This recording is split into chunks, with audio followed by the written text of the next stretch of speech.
Greetings everyone, this is the BOTW of the week number 2 from Pavlov, and we are here to talk about the motivational and affective factors that is still under the learner-centered psychological principle. I am Adrian Isagani L. Arbozo, the first reporter, and here I go. Okay, so what are motivational factors? Motivational factors concerns are how the learners push themselves to learn and how they value learning. So this is what drives the students in order for them to learn.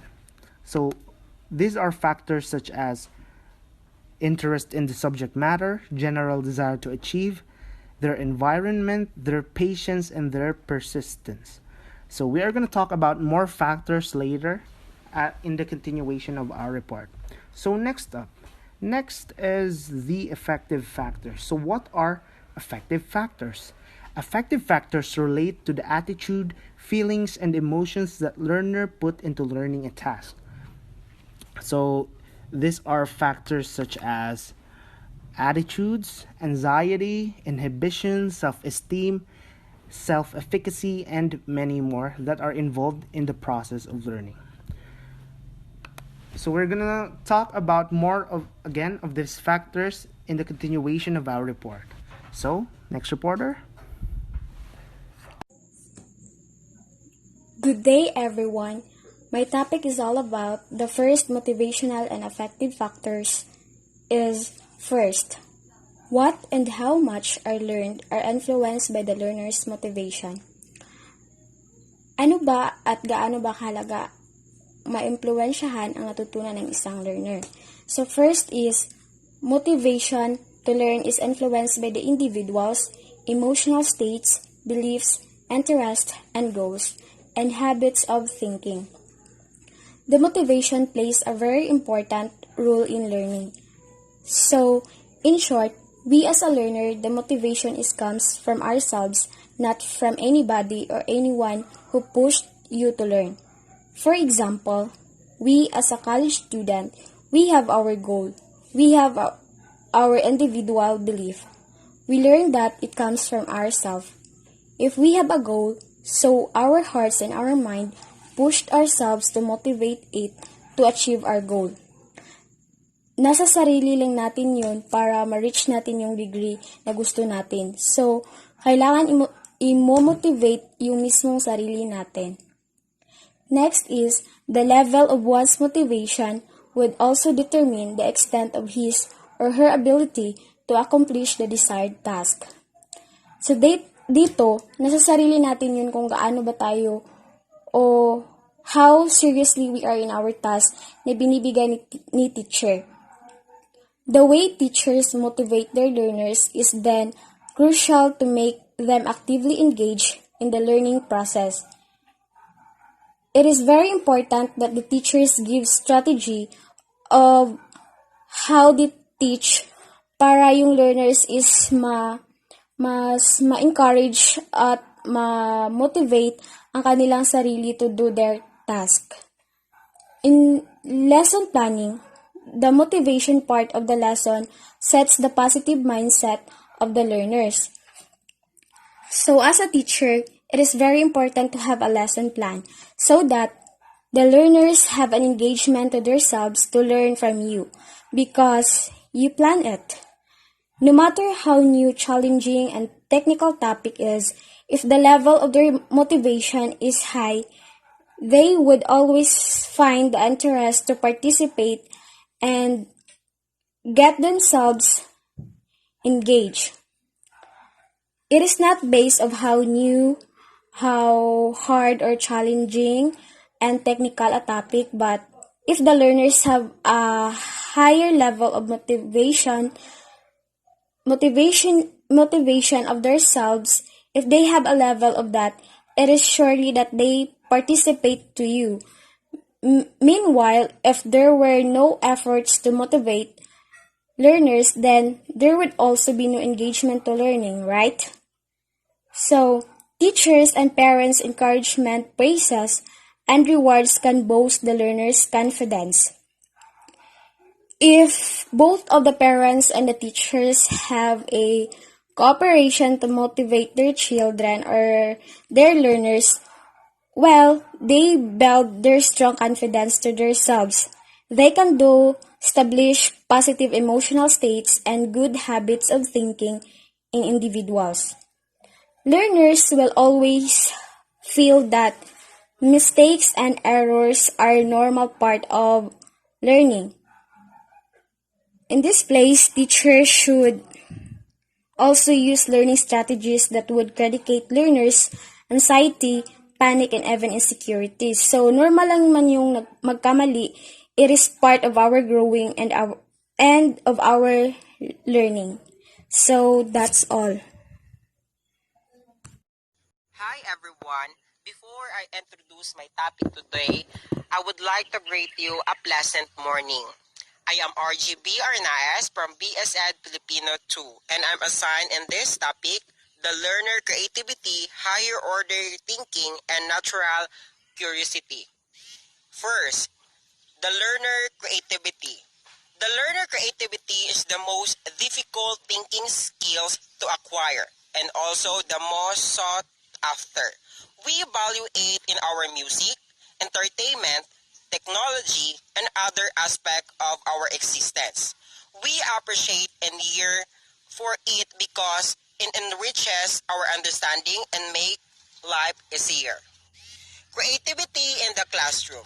When designing learning experiences, teacher can plan and frame curriculum and provide tools that give student options, voice, and choice in order to enable them to be creative. In my work in school, I found four things that successful teacher to develop creativity in their student. Four ways to develop creativity in student. First, set up learning activities that allow students to explore their creativity in relevant, interesting, and worthwhile ways. Classroom example.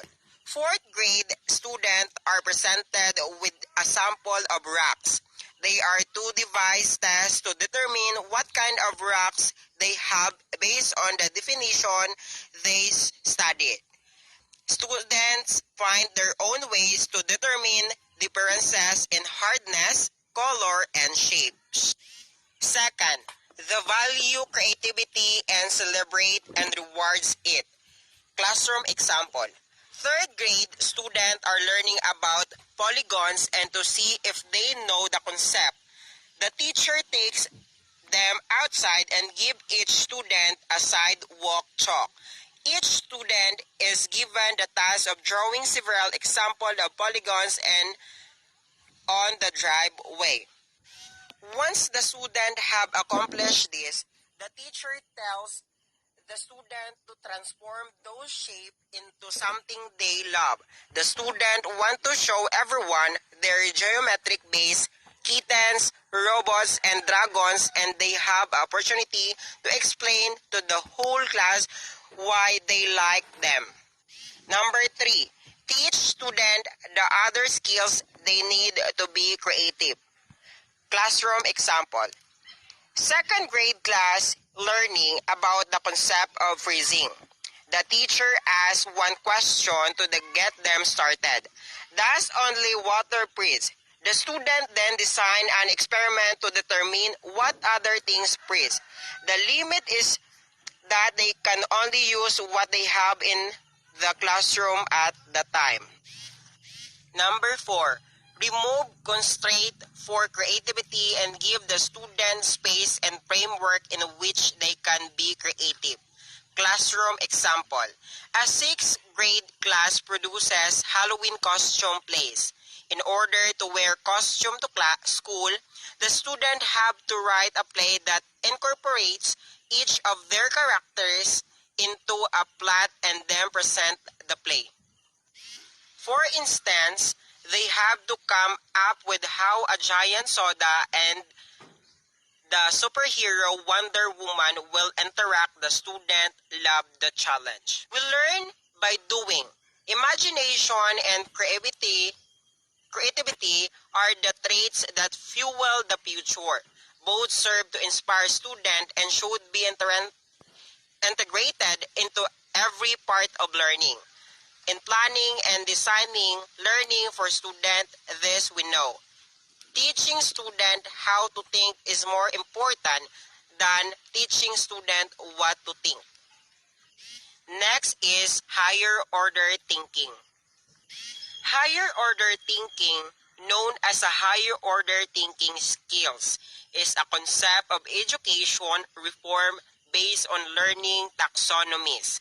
The idea is that some types of learning require more cognitive processing than others, but also have more generalized benefits. There's a learning pyramid in higher order thinking skills: evaluation, synthesis, analysis, application, comprehension, and knowledge.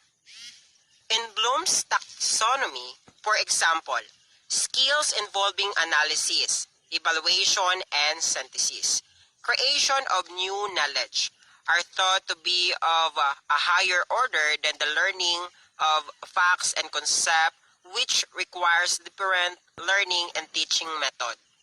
Next, curiosity. Is anything strange or rare, or having an interesting in learning or knowing something. An example of curiosity is a little known and interesting fact about a subject. An example of curiosity is always asking question, reading book, and going out to try to learn about the world. For children and adults alike, curiosity has been linked with psychological, emotional, social, and even health benefits. Curiosity helps us survive. Curious people are happier. Curiosity boosts achievement. Curiosity can expand our empathy. Curiosity helps strengthen relationship. Curiosity improves health care. That 6 benefits of curiosity is very important to us. So we need to apply it. In the learner creativity, higher order thinking, and natural curiosity, there's 2 motivation belong, such as intrinsic motivation and extrinsic motivation. First, intrinsic motivation is the act of doing something without any obvious external rewards. An example of intrinsic motivation would be reading a book because you enjoy reading and have an interest in the story or subject, rather than reading because you have to write a report on it to pass a class. Example of intrinsic motivation is found in all aspects of life. An example is learning a new language for the fun of it and experience new things. Not bad, your job requires you to do so. Another example is painting or sculpting for personal enjoyment instead of profit. Next, extrinsic motivation. Extrinsic motivation is reward-driven behavior. It's type of operant conditioning. In instructing extrinsic motivation, rewards or other incentives like praise, fame, or money are used as motivation for specific activities. Unlike intrinsic motivation, external facts drive this form of motivation.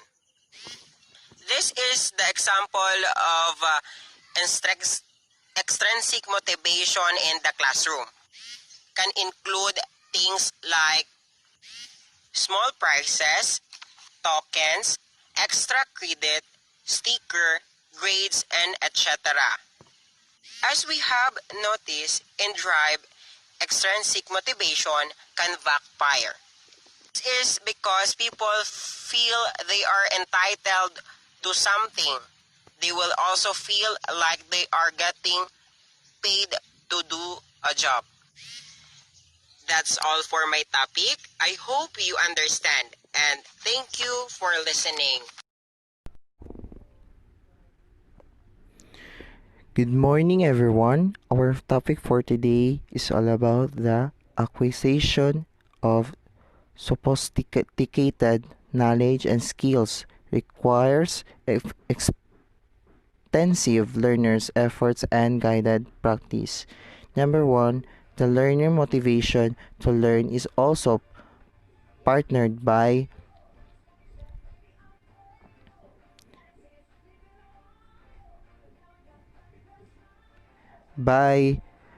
their extended efforts. And number two, teachers facilitate learning opportunities and experiences that encourage learners to exert time and effort, and at the same time commitment and euthanasia toward a task they have to do and concept they have to learn. And number three, we have positive emotions established in the classroom as well as with others make learners interesting for everybody in the general. And number four, teachers can praise works that have been done well and use the student errors or mistakes as opportunities for mentoring. And the last one is they can also acknowledge little achievement of the student. What is mean? For me, as a practice for a knowledge acquisition is not drill and kill, especially the other as a student. Designing activities with the goal of transferring knowledge.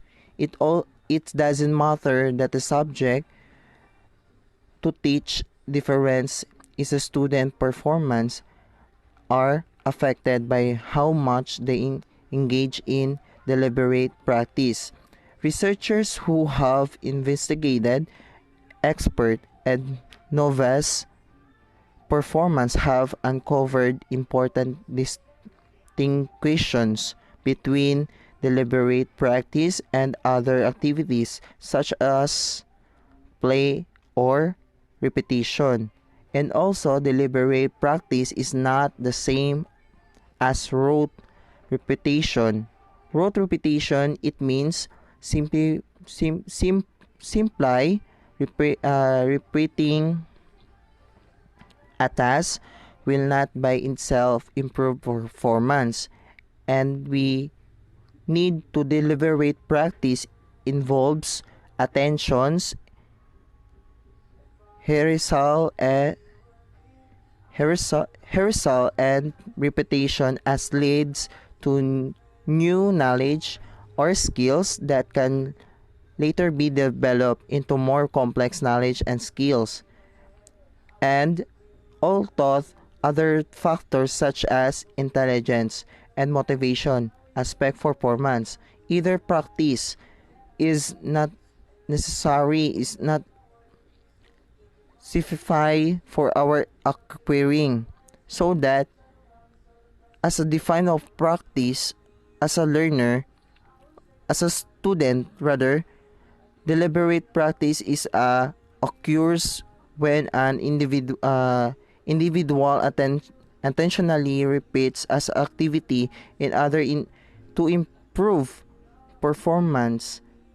The claim of the DP, it means DP is deliberate practice framework. It is that such behavior is necessary to achieve high levels of expert performance. And we can deliver practice consists of activities purpo- purposely designed to improve our performance. And that's all. Thank you.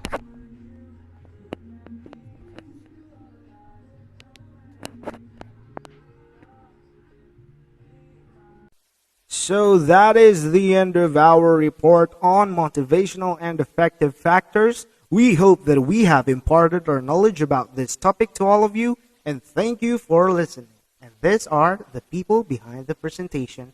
God bless everyone.